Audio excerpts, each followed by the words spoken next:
seem surprised or something. Well, no, I was disappointed in the smattering of applause I got. I wasn't very impressed. East Alton Rotarians and guests, it's my pleasure today to be a program host. Our topic today is something that I enjoy talking about, not so much the actual topic, but local government. I believe when you watch what goes on at the federal level and what goes on at the state level, it's a lot more fun to talk about the local level, I think. I think the local level of government is where things get done, gets done quickly and relatively painlessly. I enjoy listening to talk about local government. The guest speaker today is McKee, and he is a member of the Committee of 10 on the school consolidation. He lives in Cedar and Wood River. He's been married for over 22 years. Hold your applause. That was funny to me. That's a long time. He has two boys. Shane is a sophomore at East Alton Wood River, and Sean's a fourth grader at Eastwood. And he's going to be talking about the school consolidation initiative that's going to be on the ballot this year. Now make sure you listen closely, because unlike the federal level, when he talks, you won't have somebody else to tell you what he said. There won't be any Rush Limbaughs or Keith Olbermans or Rachel Maddows or Bill Mayer or Sean Handy or those. You actually got to listen at the local level, because there's not all these people that are there to help you understand what somebody just said. So it's my pleasure. Please give a East Alton Rotary welcome to McKee. Thank you. We're going to have to adjust this so we can slide a little bit forward. And I do want to comment, that's 22 years with the same woman. Wow. So you have to clarify that sometimes.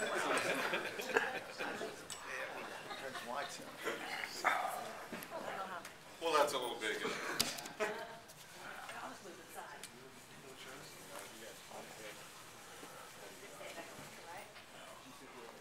We can do the duck. Yeah. I think we got that big enough. Yeah. Your chair's right. Oh, yeah, that's right. So,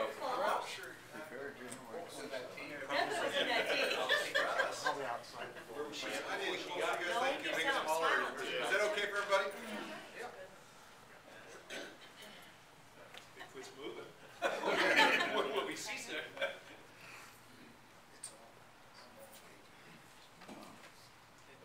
Fred, can you make sure that pointer receiver gets headed this way?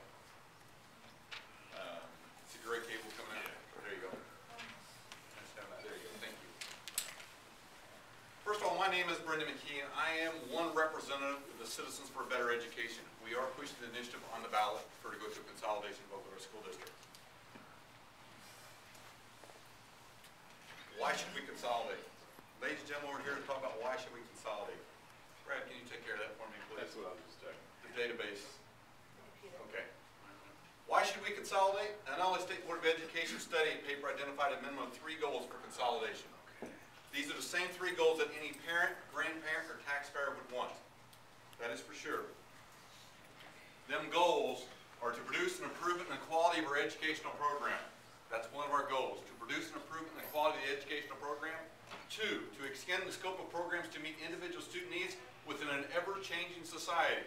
Ladies and gentlemen, we have an ever-changing society. It changes all the time with technology, that we must keep up with our children's education with technology. To complement, 3, to complement the development of the most efficient and equitable system of financing public education. In other words, to be on par with our neighbors. This is right out of the current study on page 84. As you see all the way through this presentation, we are citing exactly where this data comes from. We want to make sure there is factual information put forth to the general public to make an educated decision. No doubt consolidation will improve our children's education. The following 10 slides outline quotes and facts from the recent consolidation study. We might add that these quotes are almost the mirror images of the ones given in the 1999 consolidation study that was done. Consolidation study point 1, curriculum coordination between the elementary buildings and junior highs would have a higher degree of coordination of curriculum programs leading into the high school years. For people who don't really understand our school system the way we presently operate, we have two separate feeder districts, elementary districts feeding into a high school. What happens at the high school? We have kids coming from two separate elementary schools on two separate curriculums taught. We've had two separate textbooks, all meeting at the high school. What do you think happens at the high school when these kids come in different varying levels? They might be higher coming from math over here, they might be higher coming from reading over here. But what does that teacher have to do at the high school level? They have to reteach for a period of time. That's exactly what they have to do. They have to get all these kids on the same level. That is detrimental to our child's education. It's pointed out numerous times throughout the studies. And it was pointed out in the 1999 study also. Study point 2, curriculum articulation between the elementary feeder districts would be guaranteed in a unit district, eliminating the various textbooks, testing programs, grading procedures that are inherent in separate feeder elementary districts. Point 3, a unit district provides a structure for a rational distribution of resources where they are needed. Dual systems lack the capacity to prioritize and properly allocate total resources because of the segregation of local revenue. Thus, pupils who graduate from certain elementary districts may be at a disadvantage in a high school in comparison with other graduates of elementary districts with the same high school. That is the situation our kids are in, right there. Consolidation point 4, additional studies in the district provide opportunities for increased extracurricular activities and may increase efficiency in meeting the special needs of students. 5, as an organizational design, a K through 12 district offers a better opportunity for pupil and cost efficiencies. These are all drawn right out of the study. 6, by reducing the number of school districts covering the same geographic area and tax base, the competition for limited resources is reduced.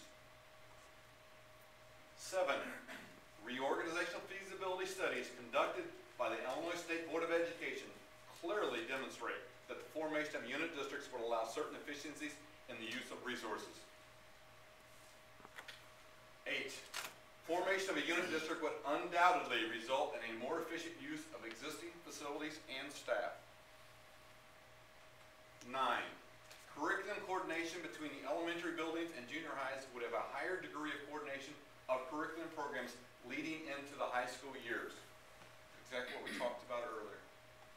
And 10, this is the one that's probably, that brings the point home the most. The curriculum alignment work is out of sync because districts have not previously worked together as they would if they were merged. As a result, there is no complete pre-K through 12 alignment of any subject area with the Illinois Learning Standards. How do we compare to our neighbors? The recent study failed to make any comparisons to our local neighboring unit districts, neither tax rates, yearly cost per pupil, or administration costs. I ask you why. We were talking about going from two separate districts and consolidating to a unit district. Why did we not look at our neighbors? We were surrounded by unit school districts. Why was that comparison not drawn? This fact was pointed out to the authors of the study during the public presentation. Their response was that this data was not in the scope of the study. Was not in the scope of the study. Please, I'll let you draw your own conclusion on why that data was not in that study. Local geographic data obtained from the Illinois State Board of Education website clearly supports the data of the recent study. This new data obtained from our local unit districts adds another dimension to the equation that the consultants obviously did not consider. We have reviewed and compiled this data from the last 9 years of school report data obtained from the Illinois State Board of Education for all the surrounding unit districts in the Telegraph area. That's how these two districts are showed. They were all in the Telegraph area, our surrounding neighbors. That data reveals that our administration costs for our schools are 38% higher than our comparables when we averaged them over 9 years. Well, let's point something out. These are the graphs. This is East Alton School District 13. This is the High School District 14. Over to the right over there that's Wood River Hartford 15. This is a 9-year average of the percentage that they spend out of their budget on administration costs. As you can see, when we compare to the other unit districts, we are well above them.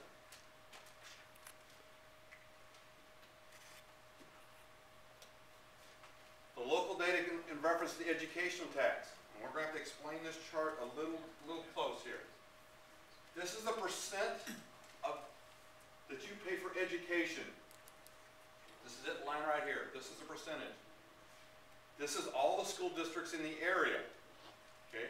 As you can see, East Alton School District 13 is right here. The high school is here. You can see right here is Wood River Hartford. If you look at them across the board, they don't look too bad. But I want to point out a key factor that a lot of people are missing, and it's often misunderstood. The true tax rate for a taxpayer in this area is not what you see these ones all looking across the board being the same. The true tax rate that we pay and the residents of East Alton, Wood River, and Hartford pay that pay into a dual district feeder system is this bar right here. Because you must take the tax rate that you're paying for East Alton and you must add it with the tax rate that you're paying to the high school. When you're in Wood River Hartford district, you have to take that tax rate and you must add it with that. That is what this bar graph and this bar graph shows there. We are nowhere on par with our neighboring communities, which we have to compete with for businesses, residences, and everything else. There is the numbers. Does anybody have any questions in reference to numbers before I go on to the next slide?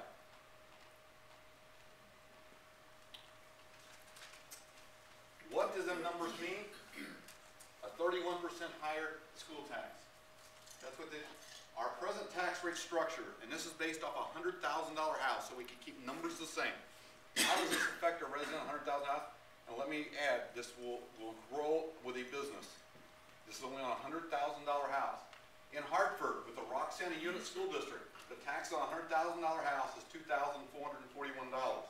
You take that same house and you move it across the street, move it into the dual feeder district school districts, the only thing that changes is the school district taxing rate. That house will jump $398 more a year. Same services being provided to that house, all except the school district changes. So here we look at East Alton with the Roxana Unit District. Here's $2,554, what they would be paying with the unit district presently in Roxana. We come over to our dual districts, it jumps $686 a year for one of our residents. For a business, you can extrapolate from there how much that would climb. In Wood River, we have a Roxana School District house is $2,565. In Wood River, with a dual rate of between Wood River Hartford and the high school, that is $2,963, additional $398 a year added to the taxes on that. Let's jump to Wood River with 13 and 14. That number will jump to $687 more a year for one of our residents compared to a resident in a unit school district across the road. Let's look at Alton with Alton Unit School District. That same house, we're just picking the same house up, moving it from community to community to community. That would be taxed at $2,554. In Bethalto, that would be taxed at $2,527. I want to draw your attention to the ones that are outlined. From community, from Hartford to East Alton to Wood River to Alton to Bethalto. Look at the difference in the tax on that house. There is a very minimal difference in the tax on that house from community to community to community. How can we compete when ours are this much higher? How can we compete for businesses? How can we compete for residences? This is the issue. Them are the real numbers, ladies and gentlemen. That is where this is going.